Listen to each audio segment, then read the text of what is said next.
They demolished my greenhouse at dawn. I stood there in my boxers watching 15 years of botanical research get crushed into rubble.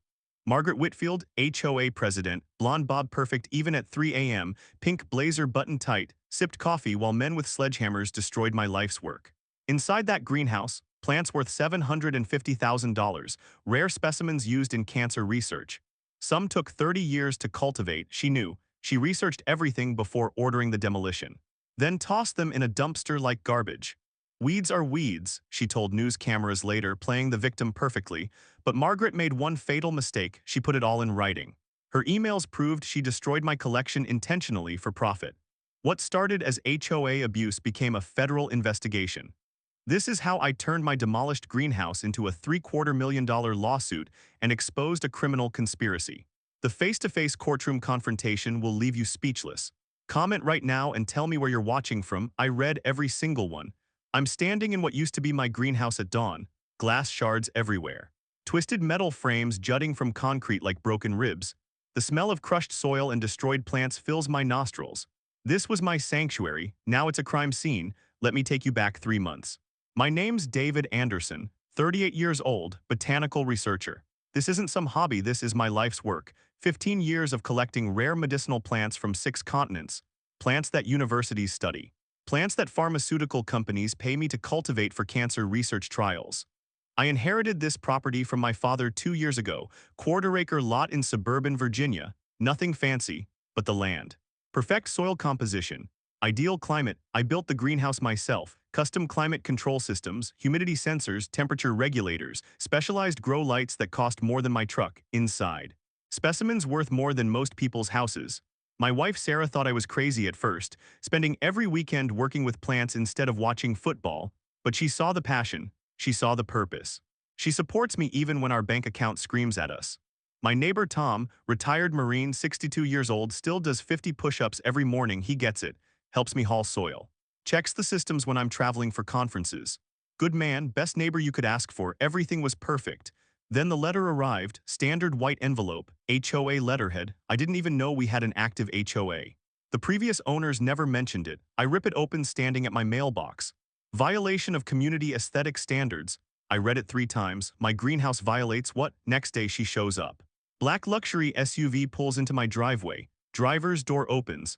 Out steps Margaret Whitfield, mid-50s, blonde haircut in that severe bob style, pink blazer, pressed slacks.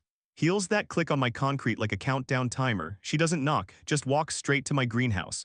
Mr. Anderson, her voice is sugar over glass. I'm Margaret Whitfield, HOA president. I come outside wiping soil from my hands. Can I help you? She's circling my greenhouse like a shark, not looking at the plants, looking at the structure, calculating something. This violates our architectural guidelines, she says flatly. I have a grandfather clause. I pull out my documentation, property surveys, permits. The greenhouse existed before the HOA reactivated. I'm legally protected. She barely glances at the papers. We'll see about that. Her smile doesn't reach her eyes. Cold, practiced, she's done this before. Mrs. Whitfield, everything here is legal. I've got permits from the county, university partnerships. This is legitimate research. Research, she says it like a dirty word, in a residential neighborhood. It's my property. It's our community. The way she emphasizes our, like I'm an outsider, an invader. She hands me her card. Turns on her heel, her SUV kicks up dust as she peels out of my driveway. That night I can't sleep. Sarah's worried. I tell her it's nothing, just HOA bureaucracy, but Tom knows better. He comes over the next morning with coffee. David, I need to tell you something about Margaret Whitfield. He's serious. Tom's never serious. She's destroyed 3 families on this street already, forced them to sell. Forced them out? How? Violations, fines, harassment. She finds a way. I look at my greenhouse, my life's work, plants I've spent years cultivating. Inside is a Himalayan healing orchid. One of only 6 specimens in North America. Took me 8 years to grow it to maturity. Universities are studying its medicinal properties. It could help develop treatments for altitude sickness. Potentially save lives at high elevations. Worth $50,000 minimum, that's just one plant. Next morning I find something stapled to my front door, cease and desist order.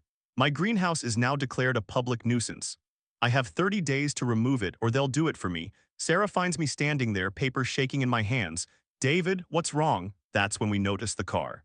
Parked across the street, man inside with a camera, photographing my property. He sees us watching, drives away slowly. Sarah grabs my arm. David, I'm scared. So am I drain our savings account, $3,500. Money we were saving for Sarah's medical bills. Gone, into a property lawyer's retainer. His name's Mitchell, gray suit, tired eyes. He reviews my documents for 2 hours. You're protected, he finally says. Grandfather clause is solid. They can't touch you. I should feel relieved. I don't, because the next day another violation notice appears. Unauthorized commercial activity, $500 fine. Day after that, environmental hazard, another $500. Then unapproved structure modifications. Then improper drainage systems. They're drowning me in paperwork. Each notice costs $500. Each one requires a response. Each one eats my time, my money, my sanity. I call an emergency HOA board meeting. It's my right as a property owner. The meeting's held at the community center. Fluorescent lights humming. Metal folding chairs, 15 people scattered around the room, all of them homeowners. None of them friendly. Margaret sits at the head table. Today it's a pink dress, hair perfect. She's holding a folder thick with papers. I stand to present my case, hands shaking slightly. I lay out my permits, my property rights. The grandfather clause, the legal precedent. Margaret interrupts before I'm halfway through. Mr. Anderson, this isn't about your paperwork. Then what's it about? Property values. She stands, addresses the room, not me. Your greenhouse is an eyesore. It makes our neighborhood look industrial. Residents have complained. Which residents? That's confidential, I push back. I have a right to face my accusers. You have a right to comply with community standards. My jaw clenches. These standards weren't enforced when I built this. Well, they are now. Board member after board member nods along. They're all her friends, her neighbors, her echo chamber. I mention the plant's value, some worth $50,000 each. Scientific importance, university partnerships. Margaret actually laughs. Weeds are weeds, Mr. Anderson. Doesn't matter if you put a fancy name on them. The room erupts in agreement, like she's conducting an orchestra. Tom stands up from the back. This is harassment. David's done nothing wrong. Margaret's smile vanishes. Mr. Hendricks, if you continue to interfere, we'll be forced to inspect your property as well. Tom's face goes red. But he sits down. The vote is called unanimous decision. I have 2 weeks to remove the greenhouse voluntarily, or they'll remove it for me. I'm shaking, walking to my truck. Rage, fear, helplessness swirling in my chest. Margaret catches me in the parking lot. No one else around, just her and me under a flickering streetlight. Her perfume hits me first. Overpowering, expensive. She steps close, too close. 2 weeks, David. First time she's used my first name. It sounds wrong in her mouth. Remove it yourself or we'll charge you for the demolition. And trust me, her fingernails, painted blood red, tap my chest. Once, twice. Our rates aren't cheap. This is illegal. Prove it, she smiles. See you soon. I don't sleep for 3 days, can't eat, can't focus. Sarah's terrified. Tom keeps checking on me, then I find something. Late at night, digging through county records. Margaret's husband owns a demolition company, the same company the HOA uses for violations. It's right there, public records, business licenses, corporate filings. She's been profiting off this. Every greenhouse torn down, every shed demolished, every fence removed. Her husband's company gets the contract. I call Mitchell, he's excited. This could be our angle, conflict of interest. Maybe even fraud. We file an emergency motion. Request an injunction, stop the demolition until the court can review, takes a week to process. We're 1 day from filing when the sheriff shows up at my door. He hands me papers. Won't make eye contact. I'm sorry, he mutters. It's an emergency demolition order signed by a judge. A judge I later learn plays golf with Margaret's husband. The system is rigged, and Margaret's holding all the cards. 3 a.m. Dead sleep, Sarah shaking me hard. David, wake up, there's someone outside. I hear it immediately, truck engines, diesel rumble, bright lights flooding through our bedroom window. I'm out of bed. Boxers and old t-shirt, no shoes. Running, 3 trucks in my driveway. No 4, men climbing out with equipment, sledgehammers, crowbars, a small excavator on a trailer. And standing there, illuminated like she's on a stage, is Margaret Whitfield, red pantsuit. 3 in the morning and she's dressed like she's going to court. Clipboard in hand, hair perfect, she sees me and smiles. Emergency demolition order, she announces, calm, professional, structural hazard. Imminent danger to the community. You can't do this. I'm barefoot on cold concrete. It's the middle of the night. The order specifies immediate action. 2 men are already approaching my greenhouse. One's carrying a sledgehammer over his shoulder. I run, plant myself in front of the door. Move aside, sir. The man's voice is flat. He's done this before. No. Hands grab my arms from behind. 2 workers. They're not rough, but they're strong, dragging me backward. Get off me, Sarah's screaming from the porch. Tom comes running from his house in pajamas, navy tattoo visible on his shoulder. What the hell is going on? Tom shouts. Margaret doesn't even look at him. She's checking her watch, making notes on her clipboard. This is illegal. I'm still struggling. You can't do this without proper notice. We provided 30 days notice. You refuse to comply. I have an injunction pending, not according to Judge Morrison. Her pocket judge. Tom tries to help, gets between the workers and the greenhouse. One of them pulls out a phone. We'll call the police. Have you both arrested for interference? Sarah is filming everything on her phone, shaking so hard the video's probably useless. Margaret notices, holds up her hand. Stop, everyone stop. The workers release me. I stumble forward, Margaret approaches. That perfume again makes me want to vomit. See you at sunrise, David, with police escort this time, and if you interfere, she looks at Sarah. At Tom. If any of you interfere, you'll be arrested. Obstruction of justice. They pack up, slowly, deliberately, making sure we know they'll be back. The trucks rumble away, red taillights disappearing down the street. I stand there shaking, not from cold, from rage. We have to move the plants, Sarah says. Hide them something. Tom and I spend the next 2 hours trying. We carry what we can to his basement, but most of the specimens need specific temperature control, specific humidity, specific light cycles. Moving them will kill them. The Himalayan orchid alone weighs 40 pounds in its container. Root system too delicate to transport without damaging it. I photograph everything instead, every plant, every label. Every detail, my hands won't stop shaking. Dawn breaks, pink sky, beautiful morning, wrong morning, I hear them before I see them. 6 vehicles this time, the trucks, the excavator, and a police car. Margaret emerges. Pink blazer today, hair like a helmet, she's carrying official papers. The officer gets out, young guy looks uncomfortable. Sir, I need you to step back from the structure. Officer, this is my property. I understand, sir. But I have a valid court order here.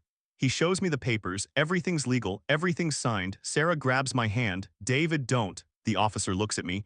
You have 10 minutes to remove any personal items. After that, the crew proceeds. Margaret standing behind him, sipping coffee from a thermos, watching me. Tom's beside me. David, she's not worth it. 10 minutes, the officer repeats. Sarah whispers in my ear, urgent, intense. The permit, check the permit. She shows me her phone, the demolition permit. She looked it up online this morning. The property address is wrong, 1 digit off, it's invalid. But before I can say anything, the first sledgehammer crashes through glass. Wrong address or not, they're not stopping. I try to show the officer. Look, the permit's wrong. He glances at his orders. Sir, I suggest you take this up with the court. There won't be anything left to take up. Margaret's supervising, pointing, directing traffic. 2 men with hammers, one with a crowbar, the excavator rumbling to life. Careful with the frame, she calls out. We can salvage that metal. She's calculating scrap value while destroying my life. Sarah's sobbing, filming everything, every crash, every shattered pane, every crushed plant. I can't watch, but I can't look away. They're systematic about it, professionals start at the far end, work their way forward, smashing supports, ripping down ventilation systems. The climate control unit custom built cost me $8,000, gets sledgehammered into pieces. Soil spills everywhere. Black earth across white concrete. Plants are pulled out by roots, tossed aside. Thrown into a dumpster they brought specifically for this. 15 years of work going into trash. I see the Himalayan orchid. The worker grabs it by the stem, pulls it from its pot, roots dangling. Delicate purple flowers, flowers that only bloom every 3 years, crushed in his grip. Wait, I lunge forward. Tom catches me, holds me back. Don't, you'll get arrested. The orchid goes into the dumpster, lands with a thud. Irreplaceable genetic material. Gone, I'm crying and I don't care who sees. 3 hours. That's how long it takes to destroy 15 years. The greenhouse is rubble, twisted metal, shattered glass, dead plants scattered like battlefield casualties. The excavator's claw rips up the foundation, tears out the concrete pad, even the ground where it stood gets violated. Margaret approaches as the workers are loading up. She extends her hand for a handshake. See? Her voice is bright. Cheerful wasn't so hard. I stare at her hand. Don't take it. Her smile falters, then hardens into something uglier. You should have just complied, David. She walks away, climbs into her SUV, leaves us standing in ruins. Tom helps me salvage what little survived. Maybe 5% of my collection, all damaged, all stressed, most won't make it through the week. I find specimen tags in the rubble. Bent metal labels with scientific names written in my handwriting. Some from 8 years ago, 10 years ago, memories in twisted aluminum. Sarah's still filming, documenting everything. News vans arrive, neighbors called them. I give an interview, can barely get words out, voice keeps breaking. That evening it airs, local news, 5-minute segment. They interview me first, show the destruction. Then they interview Margaret, she's in her living room, soft lighting. Wearing a pale pink blouse, hair freshly styled, she looks like someone's kind aunt. Sometimes tough decisions protect everyone, she says, voice warm, reasonable. Mr. Anderson was running an unauthorized commercial operation. Residents were concerned about property values, about safety. The reporter asks about my claims of harassment. Margaret's eyes water slightly. I'm being portrayed as some villain. I'm a volunteer. I don't get paid for this. I'm just trying to maintain the standards everyone agreed to. She's good, really good. The narrative splits. Half the comments support me, half call me a hoarder who got what he deserved. I turn off my phone, can't read anymore. That night Sarah and I sit in silence. Too exhausted to talk, my phone rings, unknown number, I almost don't answer. Mr. Anderson, woman's voice, professional. My name is Rebecca Stone, I'm a property attorney in Seattle. I saw your story on the news. I already have a lawyer. I specialize in botanical litigation, plant destruction cases, rare specimen recovery. I sit up, go on. I need to ask you something, those plants that were destroyed.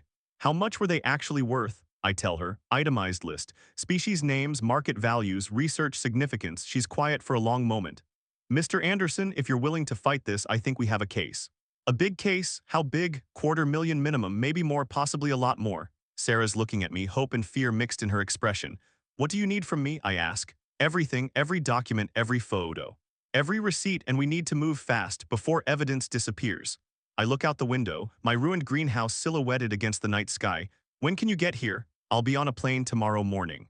Margaret's testimony starts carefully. Her lawyer leads with softballs, establishes her as a community volunteer, dedicated mother, churchgoer, woman who cares. I only wanted what was best for the neighborhood, Margaret says, voice gentle. Practiced, Mr. Anderson's greenhouse was concerning. Residents complained about the appearance. Did you ever intend to harm Mr. Anderson? Of course not, I thought we were helping. Protecting property values for everyone. She dabs her eyes, maybe tears, maybe not, hard to tell. Then Rebecca stands for cross-examination. The energy shifts. Margaret straightens slightly, guard up. Rebecca approaches slowly, deliberately carrying a folder. Mrs. Whitfield, did you research Mr. Anderson's greenhouse before ordering its demolition? I may have looked into it. May have. Rebecca opens the folder. You spent 6 hours over 3 days researching botanical values. Scientific papers, market prices, correct. Margaret hesitates. I don't recall exactly. Let me refresh your memory. Rebecca displays browser history from Margaret's computer. Submitted in Discovery. Himalayan orchid value, rare plant prices, medicinal plant research, all from your IP address. Margaret's jaw tightens. I was doing due diligence. You researched these plants extensively. Then you wrote to your husband. Rebecca reads the email. His collection is worth a fortune. Did you write that? Yes, so you knew the value. I knew he claimed they were valuable. Dr. Webb just testified they were worth $750,000. Minimum, were you aware of that? Silence. Margaret glances at her lawyer. Please answer the question, the judge prompts. I knew they had some value. Rebecca doesn't let up. You knew they were part of university research. I suppose. You knew they were irreplaceable, Mr. Anderson said. Yes or no, Mrs. Whitfield? Margaret's face flushes. Yes, then why did you destroy them? Because he wouldn't comply. The words explode out. Anger finally breaking through, the courtroom goes silent. Rebecca lets it hang there, because he wouldn't comply. With what exactly? Margaret catches herself, tries to backtrack. With community standards. Or because his property stood in the way of your profit scheme? Objection. Margaret's lawyer jumps up. Sustained. Rephrase, counselor. Rebecca shifts tactics. How many demolitions did your husband's company perform for the HOA in the last 6 years? I don't know exactly. 43. Your husband's company received 43 contracts, totaling over $2 million from violations you personally authored, correct? I didn't author all of them, but you authored the ones targeting elderly homeowners, veterans, people who couldn't fight back. That's not, Mrs. Whitfield, you wrote in an email, Rebecca displays it on screen, target the old man's property, he can't afford a lawyer. Who were you referring to? Margaret's hands shake slightly. I don't remember. That was Mr. Harold Jenkins, 73 years old, widower. You had his workshop demolished while he was burying his wife. Do you remember now? Several jurors gasp. One woman covers her mouth. Margaret's eyes well up, but they're not sympathetic tears, they're rage. You don't understand the pressure, the responsibility. People expected me to maintain standards, to protect their investments. By destroying people's property for profit, it wasn't about profit. Then what was it about? Margaret stands suddenly. Face red, voice rising. Because someone had to maintain order, someone had to enforce rules. People like Anderson think they're special, think rules don't apply to them. Her lawyer tries to pull her back down, she shakes him off. He disrespected the community, disrespected me. Someone had to teach him. She stops, realizes what she said. The courtroom is dead silent. Rebecca doesn't move, doesn't speak, lets Margaret's words echo. The judge finally breaks the silence. Mrs. Whitfield, sit down. Margaret sits, face pale now, shaking. Her lawyer requests a recess. Granted. During the break, Rebecca pulls me aside. We just won, she admitted it. She admitted everything, motive, intent, malice. The jury saw the real Margaret Whitfield. When we return, I'm called to testify. I sit in the witness box, 15 feet from Margaret. Our eyes meet for the first time in months. I tell my story, finding the greenhouse destroyed, watching her smile while my life's work was crushed. The Himalayan orchid thrown in a dumpster like garbage, my voice breaks describing it. I don't hide the emotion, don't hide the pain. Those plants weren't just valuable, they were my father's legacy, my life's work, years of research, potential medical breakthroughs. Rebecca asks, what did you feel watching it happen? Helpless. Violated, like someone broke into my home and burned my memories. Several jurors are crying now, then Margaret's lawyer cross-examines, he's aggressive, trying to recover. Mr. Anderson, isn't it true you sent threatening messages to Mrs. Whitfield? No, he displays an email. You wrote, you'll regret this. That sounds threatening. It meant I'd take legal action. Not physical harm. You were obsessed with your plants, weren't you? To an unhealthy degree. I was dedicated to my research. You spent every weekend working on them, neglecting your family. Sarah stands up in the gallery. That's a lie, the judge gavels. Order, ma'am, sit down, Rebecca objects. The judge sustains, but the damage is minimal. The jury saw Margaret's breakdown, heard her admit to targeting victims. Closing arguments come next.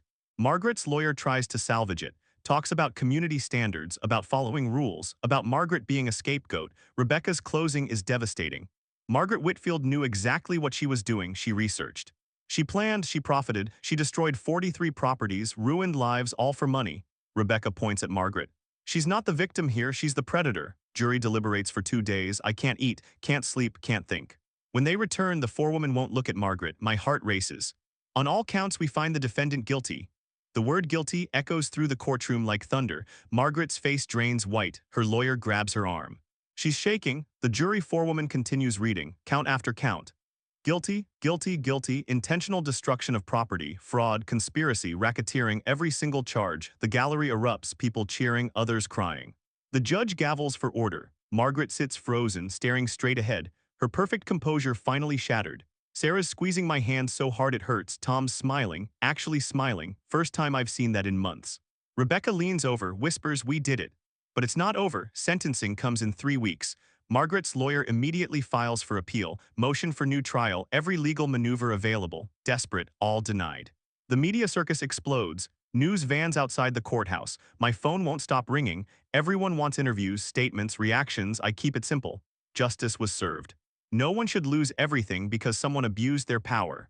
Margaret's husband Richard gets sentenced 2 weeks later, federal court, 3 years in prison for the demolition fraud, plus restitution to all victims.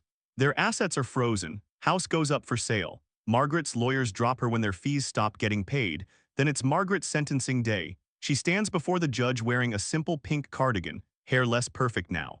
Showing gray roots, looking every bit her 57 years. No more mask, no more performance, just a woman facing consequences. The judge is unmoved. Mrs. Whitfield, you abused a position of trust, targeted vulnerable people. Destroyed property worth over $3 million combined, all for profit. Margaret starts to speak, her voice cracks. I thought I was doing the right thing, I thought you thought wrong. The judge cuts her off. Your emails show premeditation, calculation. This wasn't a mistake. This was a pattern of criminal behavior. The sentence comes down, $750,000 in damages to me specifically. Another $500,000 in punitive damages. Total $1.25 million plus damages to other victims. The total exceeds $4 million, 18 months in county jail. Suspended on condition she completes 2,000 hours of community service. Margaret sways slightly, her lawyer catches her. You'll serve that community service at organizations helping the very people you targeted, homeless shelters, veterans services, elderly care. The irony isn't lost on anyone. Richard's 3-year sentence stands, federal prison, he'll serve minimum 2 years. The HOA is officially dissolved, all assets liquidated. Distributed to victims as additional restitution. Outside the courthouse, reporters swarm. Margaret's lawyer tries to escort her through a side door. Doesn't work. Cameras find her anyway. She looks small now, defeated, hunched. Someone shouts a question. She doesn't answer, just keeps walking. I almost feel sorry for her, almost. A reporter asks me how I feel. Relieved, vindicated, but mostly hopeful. Hopeful this sends a message. That abuse of power has consequences, that ordinary people can fight back and win. Sarah and I drive home in silence. Too emotionally exhausted to talk. Tom's waiting at our house. Pizza and beer, celebration, but it's quiet. Subdued, we're too drained for anything else. That night I sleep for 12 hours straight. First real sleep in 8 months. A week later a package arrives. International shipping. Switzerland. I don't recognize the return address. Inside is a letter from the Swiss Botanical Garden. They saw news coverage of my case, want to help rebuild my collection. They're donating specimens, rare plants from their collection, to help restore what was lost. Including a Himalayan orchid seedling. I read the letter 3 times, tears streaming down my face. Sarah finds me in the kitchen, holding the letter, crying, "David, what's wrong?" "Nothing's wrong, everything's right." She reads the letter. Starts crying too. The seedling arrives 2 weeks later, carefully packaged, temperature controlled with detailed care instructions. It's not the same plant I lost, but it's the same species, same genetic line, a chance to start again. I planted in a temporary greenhouse Tom and I built in his garage. Climate controlled, proper lighting, everything it needs. When I water it for the first time, my hands are shaking. This is more than a plant, it's a symbol. Proof that what was destroyed can be rebuilt, that endings can become beginnings. Margaret serves her first day of community service at a homeless shelter. I see photos online. She's wearing a hairnet, serving food, looking miserable. Part of me enjoys it, part of me just feels empty. Some neighbors apologize, people who stayed silent during the fight, who were too afraid to speak up. "We should have helped you," one says. "We were cowards." I don't disagree. But I don't hold grudges either. Fear is powerful, I understand. My story goes viral again, this time for the verdict. YouTube channels cover it, millions of views, comments flooded with support. People share their own HOA horror stories, thousands of them. I had no idea how widespread this problem was. Rebecca connects me with advocacy groups, property rights organizations. They want me to speak, to share my story. To help others fight back, I agree. This became bigger than me, bigger than my greenhouse. 3 states pass HOA reform laws directly because of my case, stronger oversight, limits on violation fines. Protection for pre-existing structures. It's not enough, but it's a start. 6 months after the verdict, construction begins on my new greenhouse. Not a replacement, something better. The settlement money, after taxes and legal fees, leaves me with enough to build a proper research facility. Bigger than before, better equipment, professional-grade climate control. The university partners officially now. My property becomes a satellite research station. Joint funding, shared resources, everything I dreamed of. I hire Tom as my assistant manager. He's thrilled, needs the purpose, loves the work. Sarah quit her job. The one where Margaret's connections tried to destroy her. Started her own consulting business. Working from home. Happier than I've seen her in years. We're rebuilding, both of us. Plants arrive weekly. Donations from botanical gardens worldwide. The scientific community rallied around my story. Everyone wants to help restore what was lost. The Swiss orchid is thriving, 6 inches tall now, healthy leaves, strong roots. It'll be years before it flowers, but I'm patient. Some specimens can't be replaced. The specific dendrobium variant I had took 40 years to develop. That's gone forever. No amount of money brings it back. I make peace with that, grief and acceptance mixing together. The day the new greenhouse opens, the community shows up. 50 people, families, kids, people who supported me during the fight, people who stayed silent but feel guilty now. I give tour, explain the research, show them the plants. Let children look through microscopes at plant cells. This is what I wanted all along, to share this passion, to make science accessible, to prove research doesn't have to be locked away in ivory towers. One woman approaches afterward, mid-60s. "Nervous, Mr. Anderson? I'm Martha Jenkins, Harold's widow." The workshop. Margaret demolished it while Martha was burying her husband. "I wanted to thank you," Martha says, "for fighting, for exposing what they did." Harold's workshop is gone, but knowing Margaret faced justice, it helps. We talk for an hour. She tells stories about Harold, his woodworking, his pride in that shop. Before she leaves, I give her a plant, small succulent. Easy to care for. "For Harold's memory," I say. She cries, hugs me. "Thank you. These moments matter more than the money, more than the verdict. These are why I fought." Tom and I develop a routine, mornings checking plants. Afternoons on research. Evenings planning expansions. He's found purpose again. The military gave him structure. Then retirement took it away. This brings it back. "Never thought I'd be a botanist at 63, he jokes. "Never thought I'd survive an HOA president at 38. We laugh, first real laughter in a long time. I see Margaret once, 6 months into her community service. At a veterans center, she's organizing donated clothes.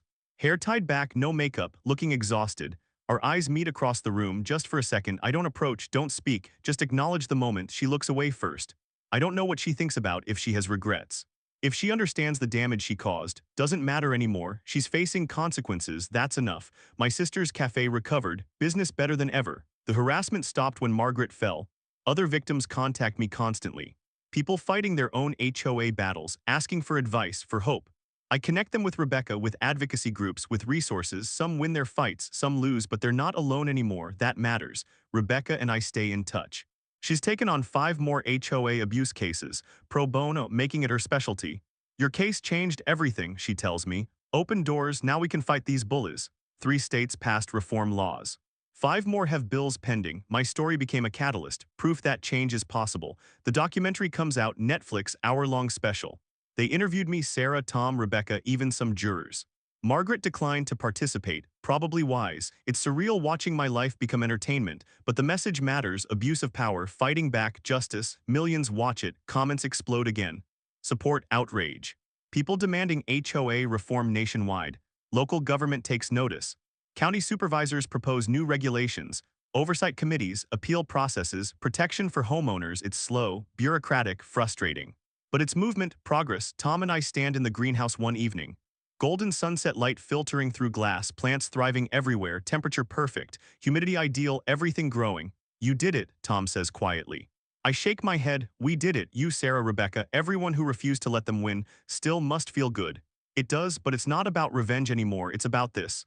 I gesture at the plants. Building something beautiful from ashes, proving good people can still win. Tom nods, satisfied. The Swiss orchid catches my eye, growing strong, thriving, living proof that destruction isn't permanent, that life finds a way back. I water it carefully. This one plant represents everything. Loss, grief, hope, renewal. Margaret wanted to destroy me. Instead, she gave me a platform, a voice, a purpose beyond research. Now I help others fight their battles. Share my story, inspire people to stand up to bullies. That's the real victory, not the money, not the verdict, the change, the movement, the hope. Because revenge isn't just winning, it's building something better. It's proving that ordinary people, despite everything, can still defeat corruption. 1 year after the verdict, I'm standing in my greenhouse at dawn. Same time of day it was destroyed, but everything's different now. 200 plant specimens. Climate-controlled perfection, university researchers visiting weekly. Students learning, knowledge spreading. This isn't just my greenhouse anymore. It's a community resource, a research center, a symbol. The Himalayan orchid is 2 feet tall now, strong, healthy. It'll flower in another year. When it does, we'll harvest seeds, create new specimens, share them with research institutions worldwide. What Margaret destroyed, we're multiplying. Tom arrives with coffee, our morning ritual. Big day, he says. Today we're hosting a seminar. 20 graduate students. Topic, rare plant conservation. Exactly the kind of work Margaret tried to destroy. Participants arrive throughout the morning, young scientists, passionate, curious. Hopeful about the future. I tell them my story, not for sympathy, for context, for warning, for inspiration. Authority without accountability is tyranny, I explain. Whether it's governments, corporations, or HOAs. When people have power over others, they must be held responsible. One student asks how I survived it, mentally, emotionally. I didn't survive it alone, my wife, my neighbor, my lawyer, my community. No one fights these battles solo. Another asks if I regret fighting back. Never. Taking the easy path, giving up, moving away would have destroyed me anyway. At least this way something good came from the pain. After the seminar, reporters arrive. Another anniversary story, they want reflections, lessons learned. The system worked, I tell them. Eventually, but it shouldn't take federal investigations and viral outrage for justice to happen. We need stronger protections. Better oversight, easier paths for ordinary people to fight back. That evening, Sarah and I watched the sunset from our porch, the greenhouse glowing in the fading light. You think it's really over, she asks. The legal battle, yes. The larger fight, no, there are thousands of HOAs abusing power right now, thousands of people suffering in silence. You can't save everyone. No, but I can help some, that's enough. My phone buzzes. Email from another HOA victim. Asking for advice, for hope. I forward it to Rebecca, she'll know what to do. Margaret finished her community service last month. 18 months, 2,000 hours, serving the people she once targeted. I heard she moved away, different state. Fresh start. I don't know if she learned anything, don't know if she's capable of change, but she's no longer my problem, no longer anyone's problem. Richard gets out of federal prison next year. The demolition company is dissolved. Business license revoked permanently. Their house sold at auction. Proceeds split among victims. I received an additional $50,000. Put it directly into the greenhouse fund. The HOA that enabled them is gone. New neighborhood association formed. Actual democracy this time, term limits, transparency requirements, accountability measures. I serve on the board now. Making sure what happened to me never happens to anyone else here. 3 more states passed HOA reform laws. 8 states total now. Bills pending in 12 more. My case appears in law school textbooks. Property rights courses. HOA regulation studies. Students analyze what went wrong, what went right, how to prevent future abuses. That's legacy, that's impact. Tom and I expanded the greenhouse last month, added a community garden section. Free plots for neighbors, teaching kids about plants, about science, about patience and growth. 30 families participate, including Martha Jenkins. She grows tomatoes now, says Harold would have loved it. The community healed slowly. But it healed. Rebecca calls with news. Another HOA president arrested, different state, similar pattern. My case gave prosecutors a roadmap. You started something, Rebecca says, a movement. We started something, I correct. None of this happens without you, she laughs. Fair enough, but you were brave enough to fight when others gave up. That matters. After we hang up, I walk through the greenhouse one more time, touch leaves gently, check soil moisture.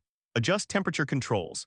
This space is sacred now, not because of the plant's value, because of what they represent: resilience, renewal, refusal to surrender. Margaret thought destroying my greenhouse would break me. Instead, it forged me into something stronger. I help others now, speak at rallies, testify before legislatures, advocate for reform. My story gives people hope, proof that fighting back isn't futile, that David can defeat Goliath. That justice, though slow and imperfect, still exists. Every week someone contacts me. Your story inspired me to fight my HOA, or because of you I didn't give up. Those messages matter more than money, more than headlines. Those are the real victories. The Swiss orchid catches the last light of day. Growing, thriving, preparing to bloom. When it flowers, we'll throw a celebration. Invite everyone who helped, everyone who supported us, everyone who refused to let corruption win. Because this story isn't just about revenge, it's about restoration, about community, about proving that good people, when they stand together, can still change the world. Margaret wanted to teach me a lesson. She did, just not the one she intended. She taught me that power corrupts, that systems fail, that ordinary people must fight for justice because no one else will. She taught me that losing everything can be the beginning, not the end. She taught me that revenge isn't destruction. It's building something better from the ruins, and I'm still building. One plant at a time, one victory at a time, one inspired person at a time. The greenhouse lights glow in the darkness, visible from the street, a beacon. This is my father's legacy, my life's work, my contribution to the world. Margaret couldn't destroy it, she only made it stronger. And that's how you win, not by becoming like your enemy, but by refusing to let them define you. By standing up, fighting back, building something beautiful where they left ruins. If my story taught you anything, I hope it's this.